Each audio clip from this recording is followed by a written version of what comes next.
Hey, Coach. How you doing? How did you keep Joey involved when he was on suspension, not able to play?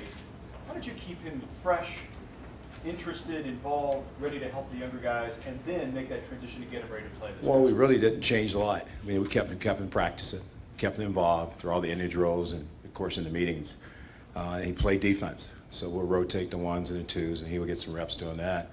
As he got closer to the game, we started to back him out a little bit to give those young guys some reps. But I think that was the biggest thing. He was not standing on the sideline watching. He was involved, getting reps and getting ready. And when he was not getting reps, he was on the sideline getting conditioning. What was his attitude like? Really great, really great, really great.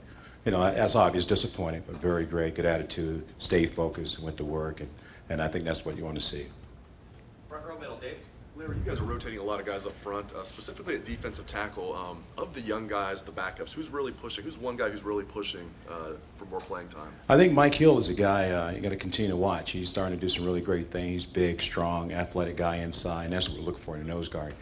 You know, Joe Hell is our senior guy. You know, is really he's going to get some reps, but I think Mike Hill is the guy who's really starting to push ahead a little bit. What's the difference with him? I know he played as, you weren't here yet, played as a true freshman, and then I believe redshirted last year. What's the difference with Mike this year? I think he's lost some weight, first of all. He's got his weight down. He's more flexible. The staff has done a really great job of getting his hips loose, and then the things that we do drill-wise really helped him out. And he sees where he can be there, and I think that's kind of motivated. Yep. Front row right here, Austin. Larry, after the game, Joey joked that this year he didn't feel like he was going to have to play 80 snaps, that there have been maybe more rotation, more depth at the end position. Are you guys in that position now where you feel more confident rotating guys and taking him off the field? I do. I really think Joe's max probably 60, 65 plays to play at his best. And I think with Jalen Holm and Sam Herbert and Darius Slay, it gives us a chance to really rotate, keep those guys fresh with Tyquan Lewis. I think that's the way you got to play the game. And I think it gives Joey a chance to be fast all the time. I don't know the counts. You know much better than me. How often was he in a position where he'd have to play every single snap a year ago? A year ago, he probably played about 72 plays, down from probably 90 the year before I got here. And in some games, he played 85, 90 plays, which I think is a lot of football. You know, to play at maximum speed, I think that's tough to do. Yeah. Front row left, Doug. Larry, obviously this Ohio State offense is a pretty high-flying offense, puts up lots of points. Urban Meyer's known for this offense. Does that do anything for the defense that, I don't know, is there any kind of motivation? Is there a little competition at all on a team of like, hey, you know, the offense is doing this, the defense wants to be just at that same level too? I don't think it's every way you look at it. I think it's a team concept. You know, the offense, I have a great day, and sometimes the defense have a down day. We just got to pick each other up, and that's what it's all about, and that's what you saw Saturday. We kept playing, and they kept playing, and next thing you know, something good happens on the offense, and the defense keep playing. So, no, I don't think it's ever about competing against the offense and defense. It's still one team. What did you like best about what the defense did? I mean, the shutouts aren't easy. What did you like best about what the defense did? I thought we stayed focused during the course of the game. I think that's the biggest thing. You know, we saw guys on the sideline engaged. When they hit the field, they were engaged. And that's what you want a defense unit to do. And then just not the front four, it's the whole four groups. And you saw the Silver Bullet guys look at each other in the eyes, just keep playing, just keep playing. And as you saw, they kept playing. Some good things happen when you do that.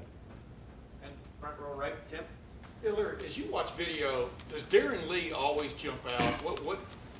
Tell me about the reactions and stuff y'all see of him, the way he makes plays and stuff. I mean, how much of that is him freelancing and how much of that is him just executing? He's not freelancing. I mean, he's in the defensive scheme. Yeah. He's in the defensive scheme. I think he's a very twitchy young man. I think he's got some really athletic skills. The thing that he volunteered to do is learn how to pass rush. And so he came down and spent time with Vince, our grad assistant, and myself to work on his pass rush skills. And those are the things that are starting to show up. He can play much faster with his hands.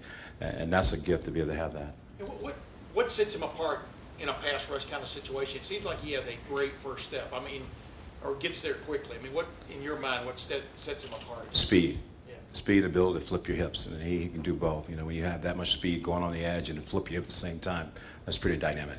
And the other thing, as you watch Joey, where can he take his game this year that he hasn't been before? Meaning, what did he clearly go into this season wanting to improve on from your vantage? I think the hands is always in pass rush fit. You know, the hands got to be important. Speed of the hands, speed of the hips, and that's the thing that Joey's really worked on. You know, since the the championship game, you can see the difference just in his hips and his hands just working and developing that. He could fit the run very well, but just ability to use his hands as he rushed the passer really will get him a chance to be really special. You've been around some great players in that regard. Do those guys carry themselves differently? Do you see a respect there, an aura about them? I mean, is he in that level?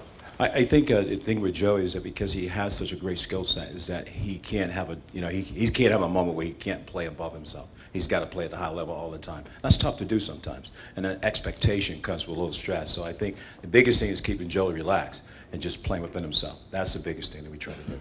Yeah. And final questions over here to the right, Andy. Coach, maybe this is more of a question for Coach Fickle, but you're going to be taking on a quarterback, Drew Hare, this weekend, who's thrown for over 700 yards, 6 touchdowns, no picks, looking good so far. Given the defensive effort that you guys put up, obviously, on Saturday, is there anything you're going to approach differently about this game than maybe you did against Hawaii, or is it going to be business? I'm glad you said it. He's a very special quarterback. Drew's really special. We have some videotape. He can run the ball also, but he's pretty accurate. He doesn't make a lot of mistakes. He runs the offense. And this is a really good offensive line. There's a veteran offensive line, good system. They want to run the ball. They're pretty balanced. When you look at them, they're really balanced in run and throwing the ball.